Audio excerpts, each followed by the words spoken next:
उनकी चिंता ये होनी चाहिए कि आपके पेट में भोजन कैसे जाएगा, कि आपको रोजगार कहां से देंगे, कि आपके बच्चे शिक्षित कैसे होंगे, कि अपराध कैसे घटाया जाएगा, कि भ्रष्टाचार कैसे कम करेंगे। और प्रधानमंत्री मोदी जी क्या कह रहे हैं मंच पे खड़े होकर? आप खुद मंच पे तो अकेले खड़े हैं, नीतीश जी आपके साथ नहीं आते मंच पे। नीतीश जी की कोई सुनवाई ही नहीं है, बेचारे पटना में बैठे हैं, सरकार उनकी दिल्ली से चल रही है। जो बड़े बड़े निर्णय बिहार के लिए कर रहे हैं वो मोदी जी कर रहे हैं। और क्या निर्णय कर रहे हैं? ये निर्णय कर रहे हैं कि बिहार की जमीन 1 रुपए के दाम में अडानी जी को दी जाए। जब मेरे भाई ने यात्रा निकाली वो आपके अधिकारों के लिए निकाली। और भाजपा के नेता क्या कहते हैं इसके बारे में? क्योंकि वो नहीं चाहते कि आपके अधिकार मजबूत बने, वो नहीं चाहते कि सामाजिक न्याय की लड़ाई लड़ी जाए। आज प्रतिनिधित्व नहीं है आपका, बहुत जगहों आप जहां भी देखो तो पूरी तरह से प्रतिनिधित्व नहीं है। देखिए, ये जो आपकी धरती है इस पर पूरे देश को गर्व है, क्योंकि यहीं से, बिहार की धरती से हमारा जो स्वतंत्रता का आंदोलन है महात्मा गांधी जी ने शुरू किया। आपके यहाँ के किसानों ने उनको प्रेरित किया कि इतना बड़ा साम्राज्य सामने है, इतना दबाव है, इतना संघर्ष है, लेकिन महात्मा गांधी जी को प्रेरित किया कि आप लड़िए, हम आपके साथ खड़े होकर लड़ेंगे, इस देश को आजाद करेंगे और इस साम्राज्य को शिकस्त देंगे। ये आप जानते हैं कि कितनी बड़ी बात है कि यहां से आपके ही पूर्वजों ने इसी इलाके से, चंपारण से, ये काम शुरू कराया। और आपके पूर्वज में से कई शहीद हुए होंगे, कई लोगों ने अपनी जान दी होगी इस स्वतंत्रता संग्राम के लिए, चाहे वो किसी भी जाति के थे, किसी भी धर्म के थे। और हमारी आजादी ने हमें सबसे महत्वपूर्ण चीज क्या दी? हमारा एक संविधान दिया। बहनों, अच्छी तरह से समझो इस संविधान का क्या मतलब है। ये जो संविधान दिया हमें आजादी की लड़ाई ने, जो लोकतंत्र दिया, इसमें आपको वोट मिला। वोट करने जाती हो ना? जाती हो कि नहीं? जाती हो? तो ये जो वोट का अधिकार है ये संविधान ने दिया। क्यों दिया? ताकि सारी जो शक्ति है ना लोकतंत्र में वो आपके हाथों में हो, जनता के हाथों में हो। गांधी जी चाहते थे कि ये देश जब बना तो इस देश को जनता ही चलाए, इसीलिए ये लोकतंत्र बनाया गया। इसीलिए जितने भी अधिकार आपको मिलते हैं वो संविधान के तहत मिलते हैं।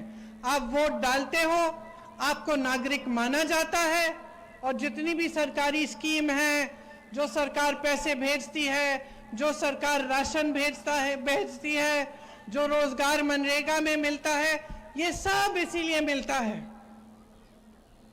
तो आपको मालूम होगा कि आज की क्या परिस्थिति है हमारे देश की। जिस तरह एक समय एक अंग्रेजी साम्राज्य था, उससे कोई कम नहीं है मोदी जी का राज।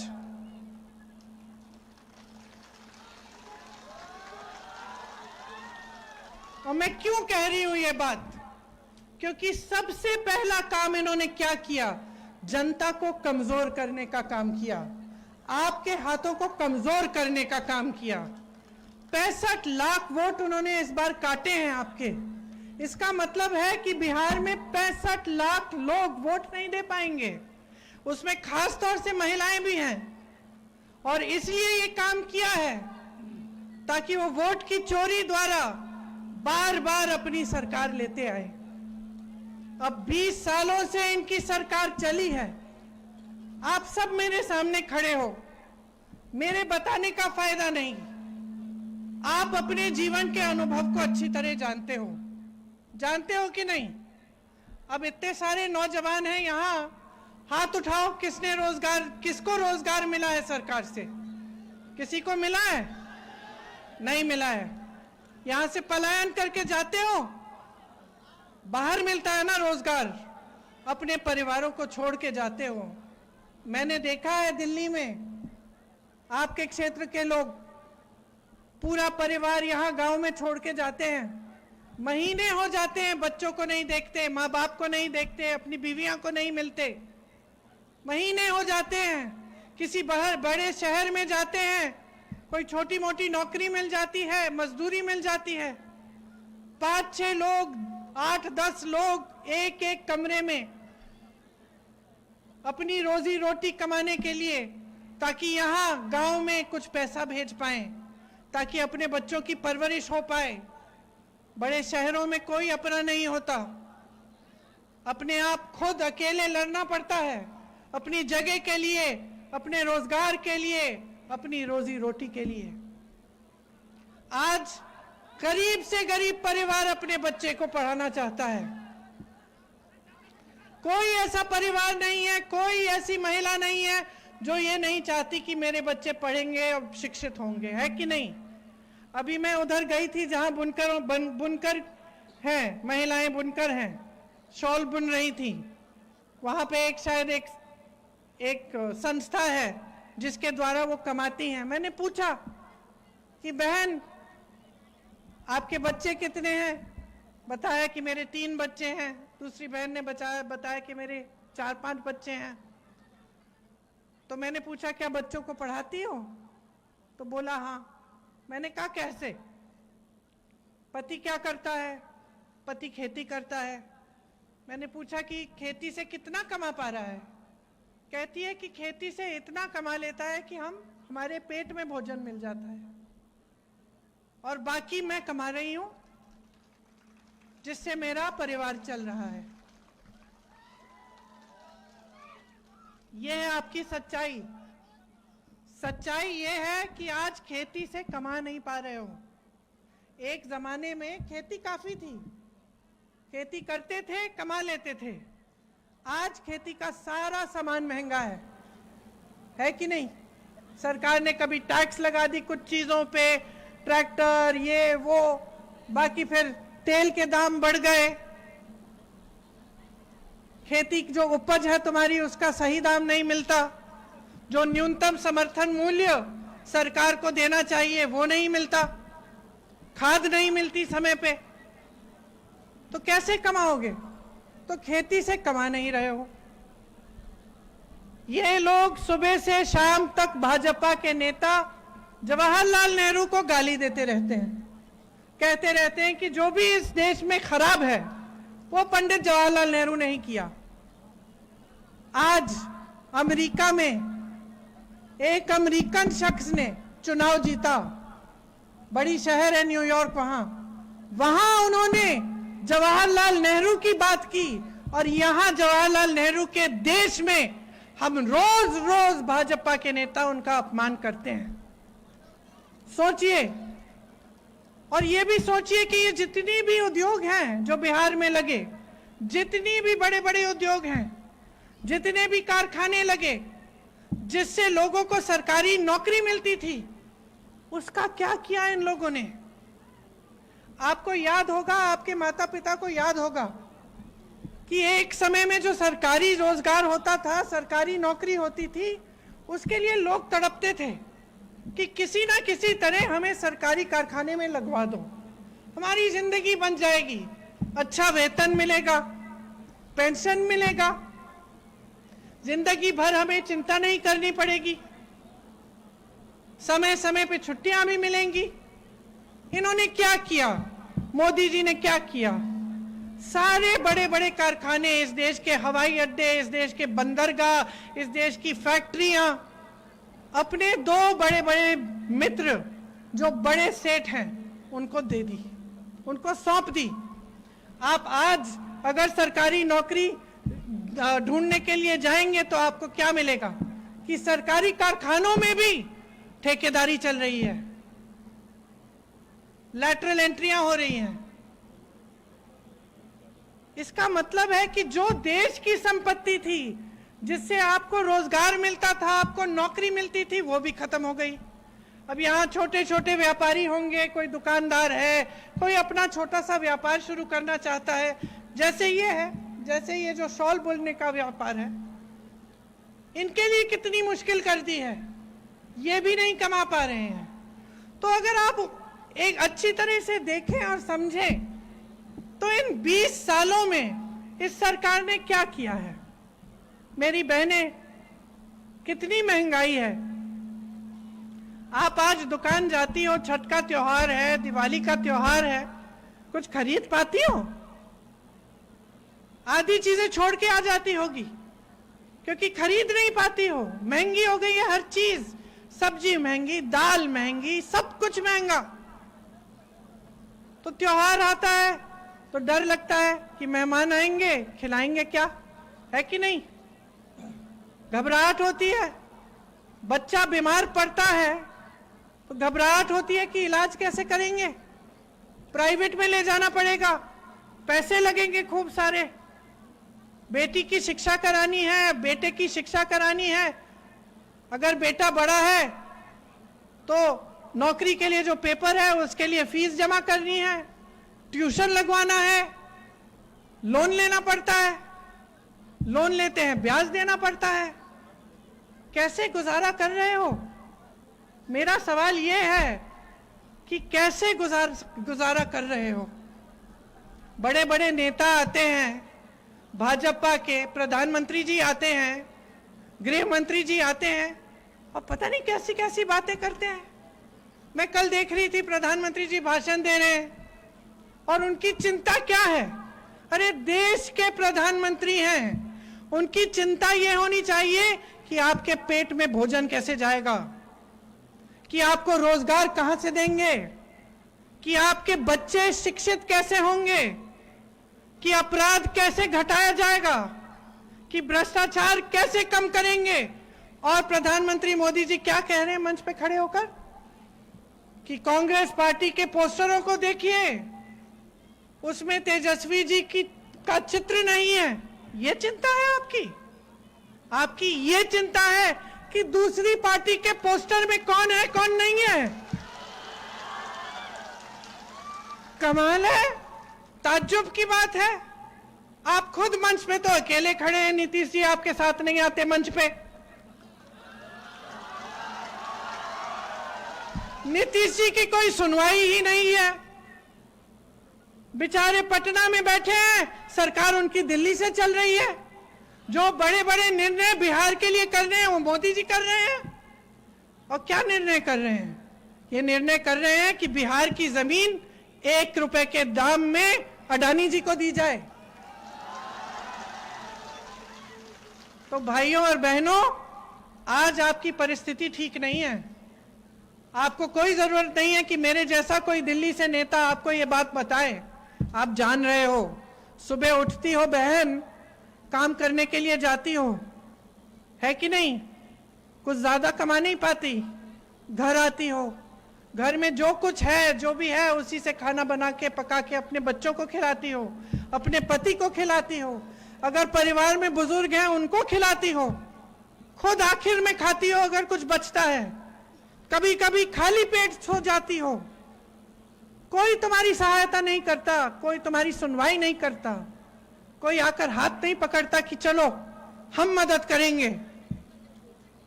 मुझे समझाने की जरूरत नहीं है, तुम जानती हो, अच्छी तरह जानती हो। और जब चुनाव के पहले वही 20 साल पुरानी सरकार चुनाव के 1 हफ्ते पहले तुम्हें 10,000 रुपए तुम्हारे खाते में भेजती है, अपने मन में करती होगी कि 20 सालों से क्यों नहीं भेजा। तो ये सवाल करती होगी कि मैं तो 20 सालों से भूखी हूं, मैं तो 20 सालों से संघर्ष कर रही हूं, मेरा संघर्ष तुम पहचान नहीं रहे हो। आज चुनाव आ रहा है तो मुझे पैसे भेज रहे हो ताकि मेरा वोट मिल जाए। पूछती होगी। बहनों, हम बहुत समझदार होते हैं, इन पुरुषों से ज्यादा समझदार होते हैं हम। ये इन चक्करों में पड़ सकते हैं, हम नहीं पड़ेंगे। हम समझते हैं नियत। सबसे पहली चीज महिला नियत समझती है। अपनी बेटी की शादी के लिए अगर लड़का ढूंढना पड़ेगा तो सबसे पहले तुम उस लड़के को देख के बोलोगी इसकी नियत ठीक नहीं है, इससे नहीं कराऊंगी मैं शादी। करोगी कि नहीं? हंस रही हो। बिल्कुल, मेरी भी बेटी है, मैं जानती हूं, एकदम पहचान लेती हूं मैं किसकी नियत ठीक है किसकी नहीं है। तो मैं सिर्फ इतना कहूंगी आपको, 10,000 रुपए आए चुनाव से पहले। भाजपा की सरकार ने, मोदी जी ने बड़ा बड़ा ऐलान किया, लो 10,000 दे रहा हूं। बहुत बड़ा एहसान कर रहे हैं आप पे, आप ही के पैसे आपको मिल रहे हैं। बाकी समय तो अडानी अंबानी को देते रहते हैं। ठीक है, अच्छी बात है, 10,000 मिल रहे हैं, ले लो। और एक बार मिलेंगे अभी चुनाव से पहले, ले लो। उससे कुछ अच्छा उसको बचा लो, बच्चों के लिए कुछ अच्छा कर लो, घर की मरम्मत कर लो, किसी का इलाज कराना है करा लो। लेकिन ये बात समझ लो, चुनाव के बाद नहीं मिलेंगे। ये सब सिर्फ चुनाव के लिए है। नियत समझ लो। जिसने इस देश की जमीन बड़े बड़े सेठों को दी, जिसने इस देश के कारखाने बड़े बड़े सेठों को दिए, जिसने इस देश की संपत्ति बड़े बड़े सेठों को दिए, जिसने इस देश के में बड़े बड़े सेठों को लाखों करोड़ रुपए के लोन माफ कर दिए, लेकिन इस देश के किसान का 1 रुपया माफ नहीं किया, उसकी नियत को समझो। उसकी नियत सही नहीं है। पैसे लो और वोट अपने दिल से, अपनी जमीन के लिए, अपने बिहार के लिए, अपने भविष्य के लिए, अपने बच्चों के लिए महागठबंधन को दे दो। और सिर्फ मेरे कहने से नहीं, अपनी समझ से ये देखो भाइयों, 20 सालों से क्या हो रहा है यहाँ बिहार में। ये धरती जो है इस देश का गर्व है, इस देश का केंद्र होती थी। ये धरती, इसने सबसे बड़े बड़े अधिकारी दिए, आईपीएस दिए, आईएफएस दिए, आईएएस दिए, बड़े बड़े नेता दिए। स्वतंत्रता संग्राम से लेकर आज तक बड़े बड़े नेता दिए। इस धरती में जो शिक्षा की व्यवस्था थी वो इतनी बढ़िया थी कि अच्छे अच्छे अधिकारी सिर्फ बिहार से आते थे। ठप हो गई है। सारी कंपनी कहां जा रही है? गुजरात में जा रही है। मैंने नहीं कही है बात, आपने कही है ये बात। सारी ठेकेदारियां कहां जा रही है? सारा काम किसके पास जा रहा है? कहां के सेठ है वो? सब वहां जा रहा है, सब वहां जा रहा है, सब अडानी जी, अंबानी जी के पास जा रहा है। और यहां क्या हो रहा है?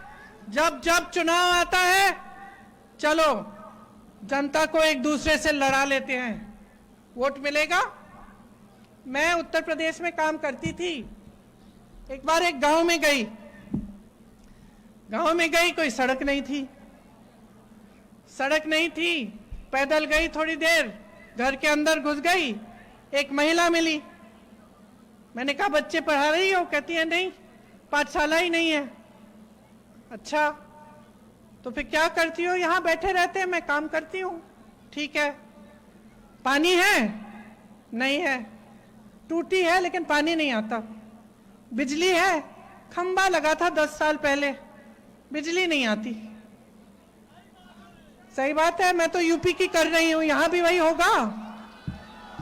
तो मैंने पूछा, अच्छा बताओ वोट किसको देती हो?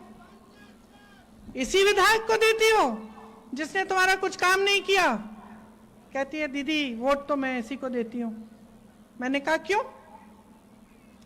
कहती है क्या है कि हमारे घर आते हैं ना, और जब पूजा के समय हमसे शपथ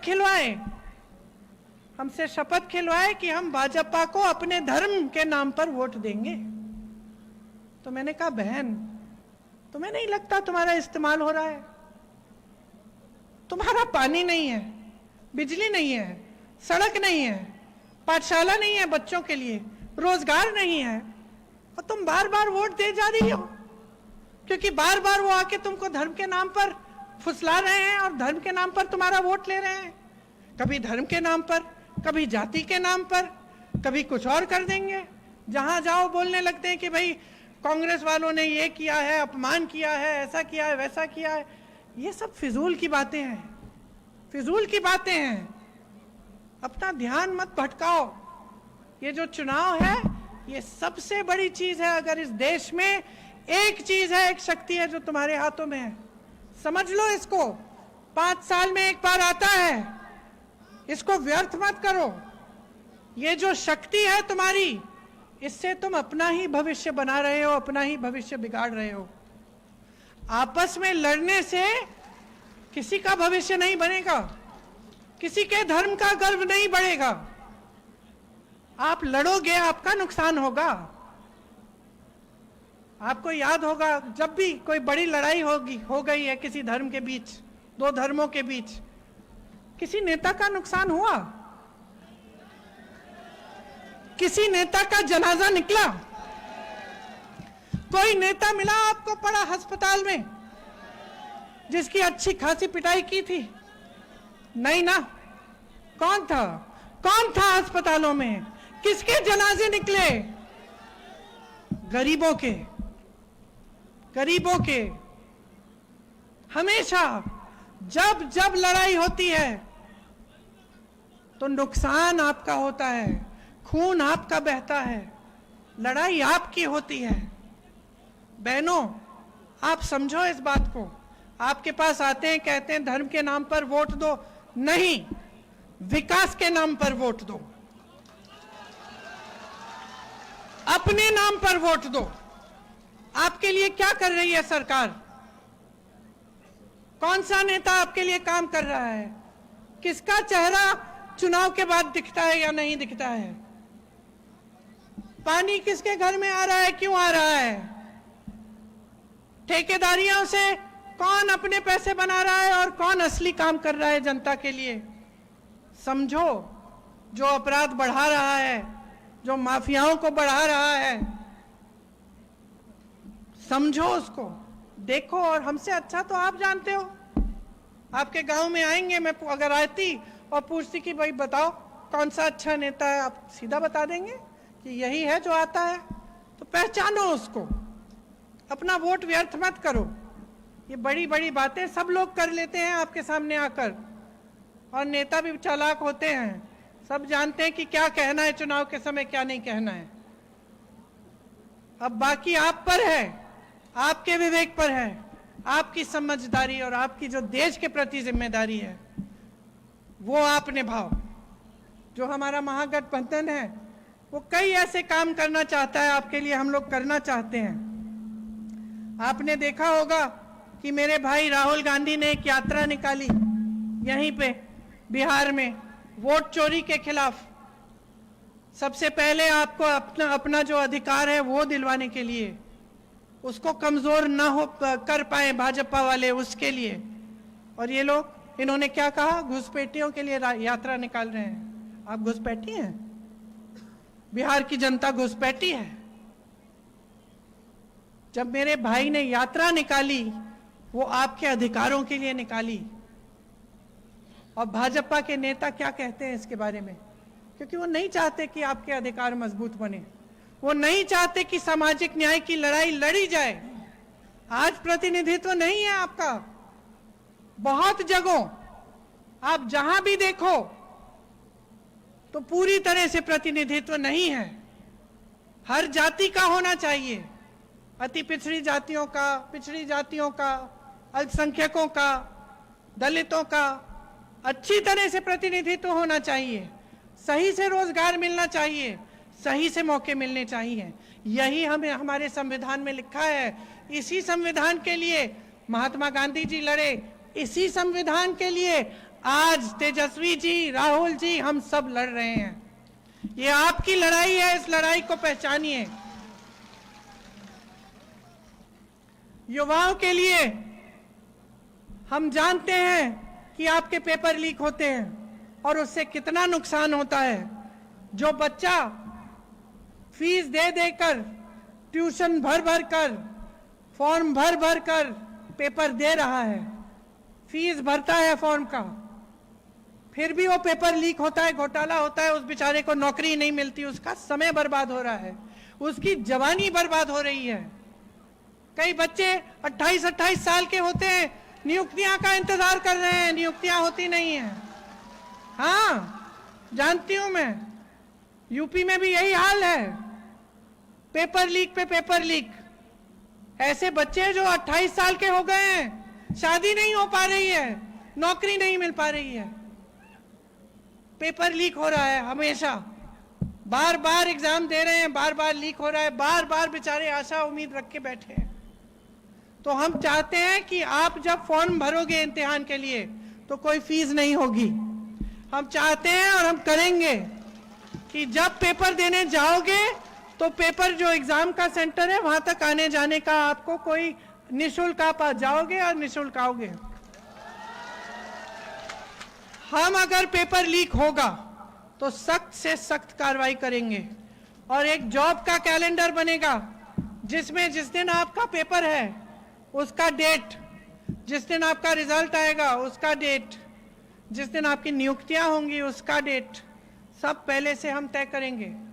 और अगर इधर उधर हुई, अगर किसी अधिकारी ने या किसी ने घोटाला करने की कोशिश की तो सख्त से सख्त कार्रवाई करेंगे। हम चाहते हैं कि ये जितने भी नौजवान हैं यहाँ जो गरीब परिवार के हैं, कोई अपना छोटा सा बिजनेस शुरू करना चाहता हो तो छोटा सा अपना व्यापार यहीं पे पलायन करने के बजाय तो उसको 2 लाख रुपए सरकार देगी कि लो अपना बिजनेस शुरू करो। चाहते हैं कि जो गरीब परिवार हैं, जिस परिवार में एक भी रोजगार नहीं है, उसे कम से कम एक सरकारी नौकरी देने की हम पूरी कोशिश करेंगे। जो लाखों सरकारी पद खाली हैं उनको भरने का काम सबसे पहले हम करेंगे। मेरी बहनें, आपके लिए भी हमने सोचा है। आज जो सिलेंडर आप इतना महंगा खरीद रहे हो, इसको हम 500 रुपए का करेंगे। और हमने जहां जहां कांग्रेस की सरकारें हैं, हमने ये काम किया है। सिलेंडर का दाम हमने घटाया है।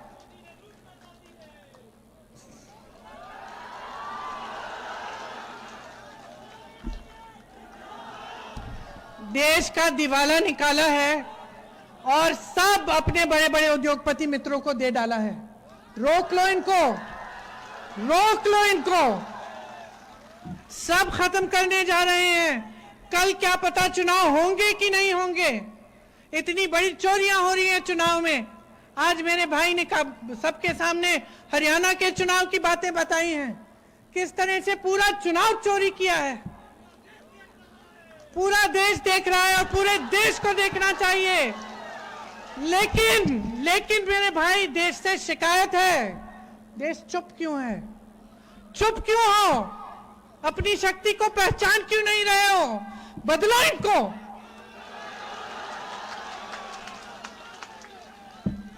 खदेड़ दो इनकी सरकार को, एक नई सरकार बनाओ जो मेरी बहनें आपके लिए हर महीने 2500 रुपए आपके खाते में डालेगी, जो हर गरीब परिवार को एक मकान या 3 से 5 डिसमिल जमीन देगी और वो जमीन मेरी बहनों आपके नाम होगी। एक ऐसी सरकार लाओ जो आपकी बच्चियों को पढ़ाएगी, लिखाएगी और रोजगार देगी, ताकि सिर्फ बेटा नहीं, बेटी भी गर्व से अपने परिवार के लिए पैसे कमाएगी। मेरी बहनें, ऐसी सरकार लाओ जो कांग्रेस में राजस्थान की सरकार थी, जिसमें 25 लाख रुपए का इलाज आपको मुफ्त मिलेगा। कांग्रेस की जो राजस्थान की सरकार थी, उसमें कैंसर के पेशेंट, हार्ट के पेशेंट, लिवर के पेशेंट सबका इलाज मुफ्त हो रहा था। मैं मिली थी ऐसे लोगों से, रोकर मुझे धन्यवाद देते थे कि आपकी सरकार, कांग्रेस की सरकार ने हमारा पूरा इलाज कराया, हमें एक पैसा नहीं देना पड़ा। एक महिला ने मुझसे कहा कि बहन ऐसा पूरे देश में लागू करो, पूरे देश में लागू करो, क्योंकि इलाज इतना महंगा होता है, कमर टूट जाती है, दिल टूट जाता है, परिवार उजड़ जाता है इलाज कराते जब बड़ी बीमारी होती है। तो हम चाहते हैं कि यही बिहार में लागू हो कि 25 लाख रुपए तक आपको मुफ्त इलाज मिले। ये सब सरकारी कर्मचारी यहां खड़े हैं, सरकारी अधिकारी हैं। इस 20 साल की सरकार ने क्या किया है आपके लिए? क्या किया है? आप अपने पुराने पेंशन के लिए रो रहे हैं। पुराने पेंशन मांग कर आप दुखी हो गए हैं। कोई भी अधिकारी हो, उससे पूछ लो सबसे बड़ी मांग क्या है। कोई सुनवाई नहीं है, कोई सुनवाई नहीं। आपके पेंशन के पैसे भी मार्केट में जाएंगे, बड़े बड़े उद्योगपतियों के कंपनी में डल रहे हैं। अगर हमारी सरकार आएगी बिहार में, आपको पुराना पेंशन मिलेगा और दिव्यांग पेंशन 3000 रुपए का होगा। विधवा पेंशन 1500 रुपए का, और उसमें हर साल 200 रुपए हम बढ़ाएंगे। इसके अलावा 200 यूनिट बिजली मुफ्त की दिलवाएंगे। मनरेगा में प्रतिदिन आपको 300 रुपए दिए जाएंगे, और जो काम के दिन है उनको दुगना किया जाएगा। ये सब काम हम आपके लिए करना चाहते हैं। हम आपके लिए लड़ रहे हैं क्योंकि हम समझते हैं कि इस देश की संपत्ति आपकी संपत्ति है। आपके पूर्वजों की तरह हमारे पूर्वज भी लड़े आजादी के लिए, शहीद हुए इस देश के लिए। इस मिट्टी में खून है, आपका भी है, हमारा भी है। और जो मंचों पर खड़े होकर उस खून को या उस शहादत को परिवारवाद कहते हैं, वो उस शहादत को समझ नहीं पाएंगे, समझ नहीं सकते। ये परिवारवाद नहीं है, ये धर्म है हमारा आपके प्रति, ये धर्म है हमारा इस देश के प्रति, ये धर्म है हमारा इस मिट्टी के प्रति जिसके अंदर हमारे पूर्वजों का खून है। और ये कुछ भी कहें, ये कुछ भी करें, हम रुकेंगे नहीं, हम आपके लिए लड़ते रहेंगे। जब तक आपके अधिकार फिर से मजबूत ना हो, जब तक आपका वोट मजबूत ना हो, जब तक इस देश में लोकतंत्र ठीक ढंग से वापस शक्ति के साथ ना आए, जब तक ये वोट चोरी खत्म ना हो, जब तक ये इनकी जो नई प्रथा है कि सब कुछ देश की संपत्ति बड़े बड़े उद्योगपतियों को दी जा रही है, ये खत्म ना हो, जब तक आपके हवाई अड्डे मुफ्त में इनको दिए नहीं जाएं, जब तक आपकी बंदरगाह, आपकी सड़कों के ठेके ये सब छीन न लें आपसे, तब तक, जब तक ये सब बंद नहीं होगा, तब तक हम रुकेंगे नहीं, तब तक हम आपके लिए लड़ते रहेंगे, तब तक हम इस देश के लिए लड़ेंगे और आपको लड़के दिखाएंगे। तो चुनाव आ रहा है, अब मेरी बातों को भूलना नहीं है बहनों, मेरी वो 10,000 रुपए वाली बात मत भूलना, बहुत जरूरी बात है। ये मत सोचना कि अरे उन्होंने भेज दिए पैसे, अब हमें उनको वोट देना चाहिए, ऐसी कोई बात नहीं है। आप ही के पैसे हैं, आप ही के पैसे हैं।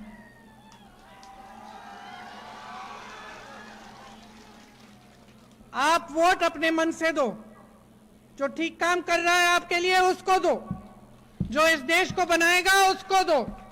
और मेरे भाइयों, थक गए होगे आप पलायन करके, बड़े बड़े शहरों में रह के, खून पसीना बहा के फिर भी कमा नहीं पा रहे हो, थक गए होगे और सुनवाई नहीं है, इधर उधर भटकते हो कि हमारा छोटा मोटा काम हो जाए, घूस देनी पड़ती है, भ्रष्टाचार चरम पे है। थक गए होगे, इस थक को दूर कर मन बनाओ, एक नई सरकार लाओ, एक ऐसी सरकार जो आपके हित में काम करे। महागठबंधन की वही सरकार होगी। बहुत समय ले लिया मैंने आपका और आपने बड़ी ध्यान से मेरी बातें सुनी। तो पोलिंग के दिन, वोट के दिन भी याद रखना, वोट अपने लिए होना चाहिए, अपने भविष्य के लिए। बहुत बहुत धन्यवाद। एक बार मेरे साथ इस महान धरती की जय करते हैं। बिहार की धरती की जय, बिहार की धरती की जय हिंद।